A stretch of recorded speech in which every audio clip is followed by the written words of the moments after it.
Hello, welcome to Talking Shakers. Today with me is our Bury correspondent Nick Jackson, where we're going to reflect on the festive programme of 2 wins and 1 defeat and the continuing climb of Bury Football Club.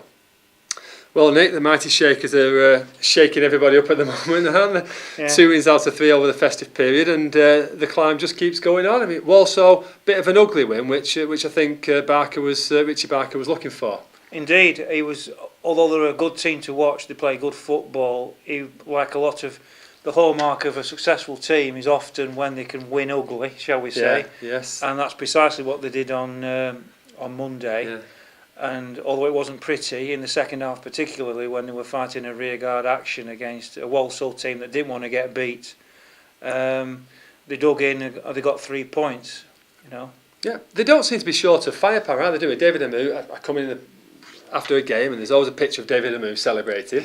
Andy Bishop, obviously, a class goal scorer. They're not short of goals now. Tell us about Amu. He's been a revelation. He's very, very quick, and I'm pretty sure that Richie Barker is very pleased to have got him signed to the end of the season, because my guess is that 1 or 2 bigger clubs in League One or Championship clubs are looking at him thinking, wow, we could have a piece of him, because he's quick. And he's not just quick, he's got a bit of skill as well, and he's got a good attitude. You can tell he's prepared to work for the team. You can tell that Peter Shirtliff, the assistant manager, and Barker are coaching things into him, good habits into him, and a good mentality, which is nice to see in a young lad. But how long can this go on for? Because obviously at the start of the season, Bury, 1 place above relegation would have been success, but they're obviously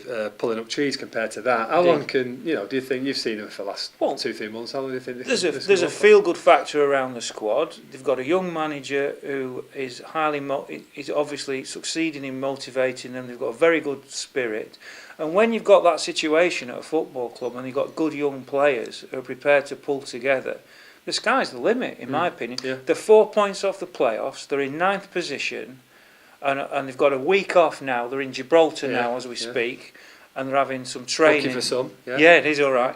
But their training grounds have been effectively underwater for the last 3 weeks apparently, and they've not been able to train properly. So they've gone there for a nice break, having had 3 hard games over the festive period, and they're playing Sheffield United when they come back, which will be one hell of a game when you think about it. Because they're a big club, and those are the clubs that the players at clubs like Bury aspire to play against. Yeah, of course they do. And there's one player who the speculation isn't that linking him with maybe a championship club, Michael Jones. Michael Jones, yeah. It's a shame really, because Michael Jones he's a quality player. Came to Bury as a trialist a couple of years ago and has steadily improved. Yeah. Bury have improved him, but we all know what happens when people start looking at them and they start getting their head turned by the prospect of a bigger club, more money. You can't blame Michael Jones, or you couldn't blame Michael Jones for wanting to play at a high level. It's only natural in any field of human life, basically. And there would be something wrong if clubs weren't looking at Bury's players. They were in the League 2 last year. Yeah. They've got promoted. They're 4 points off the playoffs. Obviously, they must have some players there who are playing very, very well. It'd be something badly wrong if clubs weren't looking at Bury's players, weren't they? And that's an absolute fact. And we're jumping way ahead of ourselves, but it wouldn't surprise me if at some point somebody starts looking at the manager as well. Because you look at a successful setup and it comes from the top down, generally speaking. Certainly. And but once again, that's good for Bury, because while all that's going on, although Bury's a small club, they've got they're on the up. While all this is going on, they're on the up. It's good for them,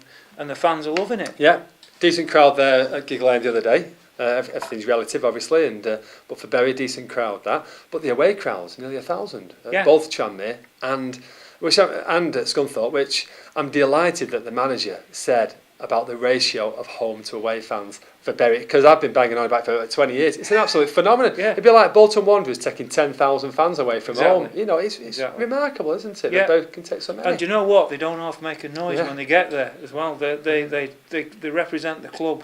I mean, all right, there was a few unsavoury things that were chanted at the Scunthorpe match because of the Alan Neil connection, but leaving that aside, generally speaking, they're behind the team. They can make a 100%. rumble. Yeah, they can get behind him. Brilliant. Well, Nick, thanks for that. Let's hope that it carries on. Certainly carried on into the new year, hasn't it? So it's gone on for quite some time.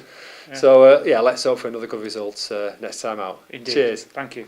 Well, thanks a lot for that, Nick. I'm Neil Bonner. Thanks for joining us on Talking Shakers. We'll be back again probably in a couple of weeks now, or maybe next week ahead of Bury's next game, to talk about the latest happenings at Gig Lane. Thank you.